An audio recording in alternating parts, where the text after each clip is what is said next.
हाँ जी। बच्चे मैंने लास्ट क्लास में आपको कुछ फॉर्मूलेज बताए थे, उनके ऊपर न्यूमेरिकल्स करने हमें। मैं आपको एक बार फॉर्मूले याद दिला दूं। सबसे पहला फॉर्मूला था रेजिस्टेंस का, resistance is equal to rho l upon a. दूसरा फॉर्मूला था सेल कांस्टेंट, जिसे जी स्टार कहते थे। लेंथ अपॉन एरिया को सेल कांस्टेंट कहते हैं। तीसरा फॉर्मूला था conductivity, that is reciprocal of resistivity. Fourth formula था मोलर कंडक्टिविटी, वो क्या था, K बाई सी इंटू 1000। पांचवा फॉर्मूला था लिमिटिंग मोलर कंडक्टिविटी, वो दिया भी हो सकता है या वो कैटायन और एनायन के सम के बराबर, जैसे सोडियम क्लोराइड में सोडियम और क्लोराइड के सम के बराबर था लिमिटिंग मोलर कंडक्टिविटी। फिर सिक्स फॉर्मूला था degree of dissociation alpha. Alpha क्या होता था, molar conductivity upon limiting molar conductivity. और सेवेंथ फॉर्मूला था dissociation constant K C alpha square upon 1 minus alpha. ये हमने लास्ट क्लास में लिखा था, ठीक है ना। अब इनके ऊपर अलग अलग वैरायटी क्वेश्चन है। क्वेश्चन से पहले एक छोटी सी डेरिवेशन टाइप है, मैं वो भी बता दूं आपको। एक रिलेशन है बच्चे, रिलेशन बिटवीन सेल कांस्टेंट मतलब ये जो लेंथ अपॉन एरिया है जी स्टार, और एंड कंडक्टिविटी। सेल कांस्टेंट और कंडक्टिविटी की एक रिलेशन है छोटी सी, वो आप देखिए। जी स्टार और के, इसमें और इसमें एक डेरिवेशन है, छोटी सी रिलेशन है। जैसे रेजिस्टेंस का क्या फॉर्मूला होता है, rho l upon a. Resistance equals to rho l upon a, जिसमें से लेंथ अपॉन एरिया को हम लोग कहते हैं जी स्टार। तो लेंथ अपॉन एरिया को हम लिख देते हैं जी स्टार। लेंथ अपॉन एरिया को हटाओ और हटाकर लिख दो जी स्टार, यानी कि सेल कांस्टेंट।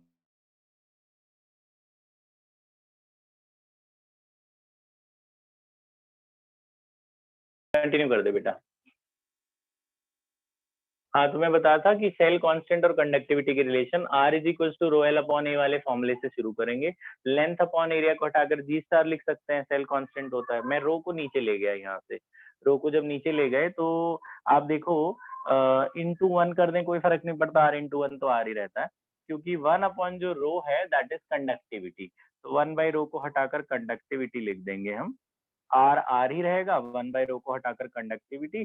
तो ये एक रिलेशन है between ji star and K. तो G star equal to R K, माने cell constant equal to resistance into conductivity, ये रिलेशन है। सेल कांस्टेंट बराबर होता है रेजिस्टेंस इनटू कंडक्टिविटी। अब मैं आपको 2-3 वैरायटी के क्वेश्चंस बताता हूँ, आप जरा ध्यान से सुनना। क्वेश्चंस नोट नहीं करने, बस ये रिलेशन नोट कर लेना। और वैसे 3 क्वेश्चन एनसीईआरटी में है, जैसे मैं बताने जा रहा हूँ, बस आप ध्यान से सुनिए। पहला क्वेश्चन, अगर आपको बोला कि भाई बेरियम आयन की मोलर कंडक्टिविटी है 400, क्लोराइड की मोलर कंडक्टिविटी है 300, ठीक है। और आपको बोला what is limiting molar conductivity of barium chloride. Barium की दे रखी है 400 और क्लोराइड की दे रखी है 300। बोला बेरियम क्लोराइड की मोलर कंडक्टिविटी निकालो। तो बेरियम क्लोराइड की कंडक्टिविटी क्या होगी कि लिमिट एज पर the law, that is Kohlrausch law. आपको बताया था, कुलरॉश लॉ कहता है कि बेरियम क्लोराइड का किसके बराबर होगा, barium ion plus chloride ion के।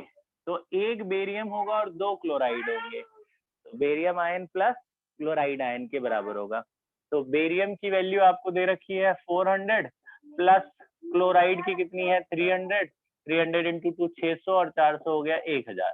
तो बेरियम क्लोराइड की लिमिटिंग मोलर कंडक्टिविटी कितनी हो गई 1000। अच्छा, ऐसा unit of limiting molar conductivity Simon centimetre square पर मोल। ये लोग सेंटीमीटर में देते हैं तो सेंटीमीटर में ही रहने देना। तो साइमन सेंटीमीटर स्क्वायर पर mole is the SI unit of limiting molar conductivity, या मोलर कंडक्टिविटी यूनिट सेम होती है। तो ये तो बहुत सिंपल सा था ना कि अगर मुझे बेरियम का भी पता है क्लोराइड का भी पता है तो बेरियम क्लोराइड निकाल सकते हो। तो एक बेरियम और 2 क्लोराइड या आयंस इसमें निकलेंगे, एकदम सिंपल वाला क्वेश्चन। अब थोड़ा सा इससे बड़ा एक अगला क्वेश्चन एनसीईआरटी में दे रखा है कि we have to calculate the molar conductivity of acetic acid. Acetic acid ये होता है CH3COH। CH3COH को क्या कहते हैं, एसिटिक एसिड। इसकी लिमिटिंग मोलर कंडक्टिविटी गायब है, वो निकालनी है। और क्या क्या दिया हुआ है ध्यान से देखना।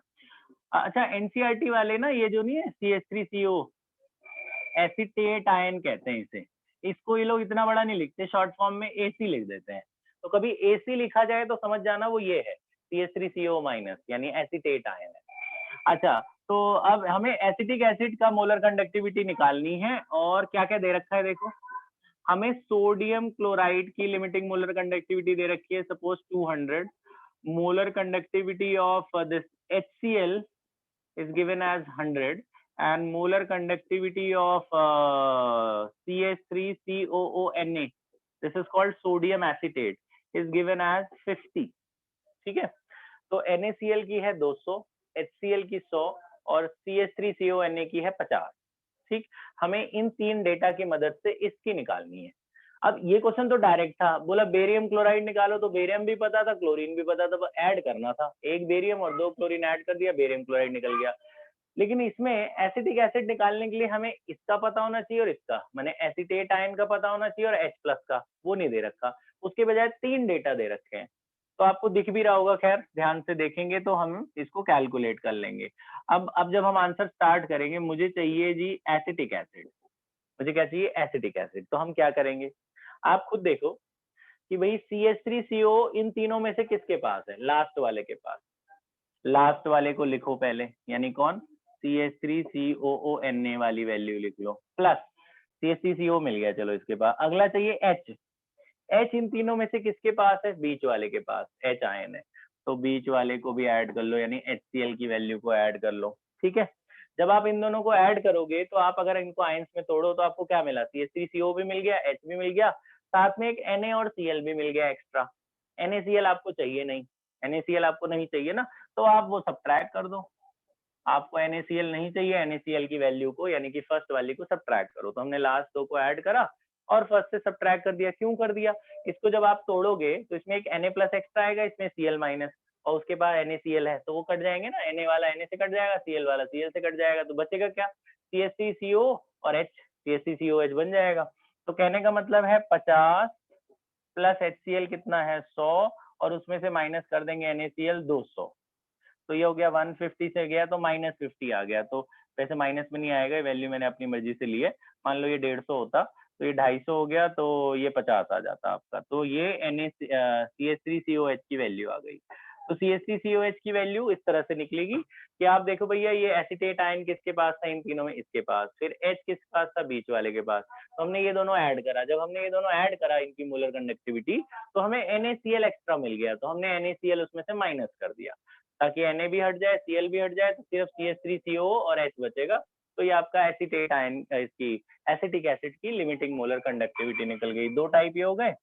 तीसरा टाइप और देखिए, 3 टाइप का मैं बता रहा हूँ, फिर 3 टाइप आपके एनसीईआरटी में वैरायटीज हैं वो करिए। अच्छा, तीसरा टाइप है कि क्वेश्चन ध्यान से सुनना, conductivity of sodium chloride, conductivity of 0.02 molar, 0.02 molar या मोल पर लीटर भी लिखा हो सकता है, मोलर लिखा है या मोल पर लीटर भी लिखा हो सकता है। Conductivity of 0.02 molar sodium chloride is, conductivity is 3 × 10⁻⁵ Simon पर सेंटीमीटर। तो conductivity of 0.02 molar sodium chloride is 0.02 3 × 10⁻⁵ Simon पर सेंटीमीटर। अच्छा, एंड क्या क्या दे रखा था, ये जो मोल पर लीटर में ये क्या है, ये है कंसंट्रेशन, मोलैरिटी, मोल पर लीटर है या मोलर लिखा है कैपिटल M, वो मोलैरिटी दे रखी है। साइमन पर सेंटीमीटर क्या है, ये कंडक्टिविटी है, वैसे वर्ड में उसने बोला भी था conductivity is this, so this is the conductivity of sodium chloride and the limiting molar conductivity, यानी कि ये जो कुलरॉस लॉ वाली निकलती है, कैटायन एनायन ऐड करके वो दे रखी है। NaCl की limiting molar conductivity is given as 490 siemens centimetre square पर मोल। ठीक है जी, लिमिटिंग मोलर कंडक्टिविटी भी दे रखी है। अब क्या क्या निकालना है ये देखिए आप, हमें क्या क्या निकालना है, हमें निकालनी है 3 चीजें। पहला निकालना है हमें मोलर कंडक्टिविटी, मोलर कंडक्टिविटी यानी कि ये फोर्थ वाला। सेकंड हमें निकालना है डिग्री ऑफ डिसोसिएशन यानी कि ये अल्फा। थर्ड हमें निकालना है केसी, डिसोसिएशन कांस्टेंट। तो ये सीधा सीधा फॉर्मूला बेस्ड है, इसमें कुछ नहीं करना। तो पहला हमें निकालना था मोलर कंडक्टिविटी, तो उसका फॉर्मूला लगा दो K/C इंटू 1000। तो molar conductivity is K/C into 1000। अच्छा, K कितना दे रखा है, ये दे रखा है 3 इंटू 10⁻⁻5। C कितना दे रखा है 0.02 इंटू 1000 करो, सॉल्व करो, मोलर कंडक्टिविटी निकल गई। यूनिट यही होती है साइमन सेंटीमीटर स्क्वायर पर मोल, जो आंसर आएगा। फिर निकालना, इसका एक आंसर आ जाएगा। फिर निकालना था अल्फा, डिग्री ऑफ डिसोसिएशन का क्या formula, molar conductivity upon limiting molar conductivity. तो molar conductivity upon limiting molar conductivity डाल देना इधर, माने ये वाली जो वैल्यू आपने निकाली वो न्यूमरेटर में रखना, अपॉन लिमिटिंग वाली उसने दे ही रखी है 490। तो दिस डिवाइडेड बाय 490 कर दोगे, यानी कि ये वैल्यू डिवाइड बाय ये वाली वैल्यू, तो आपको अल्फा मिल जाएगा, सीधा सीधा कैलकुलेशन। फिर तीसरा निकालना है डिसोसिएशन कांस्टेंट यानी केसी। केसी का क्या formula, C alpha square divided by 1 minus alpha. तो सी आपको पहले ही दिया हुआ है, अल्फा आपने निकाल ही लिया, बस सी और अल्फा यहाँ पुट करो, केसी निकल जाएगा सॉल्व करके। तो ये सीधे सीधे क्वेश्चन है, इसमें ज्यादा कुछ दिमाग नहीं लगाना। तो अभी ये तीनों में से कोई भी आपको नोट नहीं करना, आप सिर्फ ये रिलेशन लिखेंगे, ये तो कल वाला फॉर्मूले लिखे हुए, ये रिलेशन नोट करनी है और मैं आपको बताता हूँ कौन से क्वेश्चन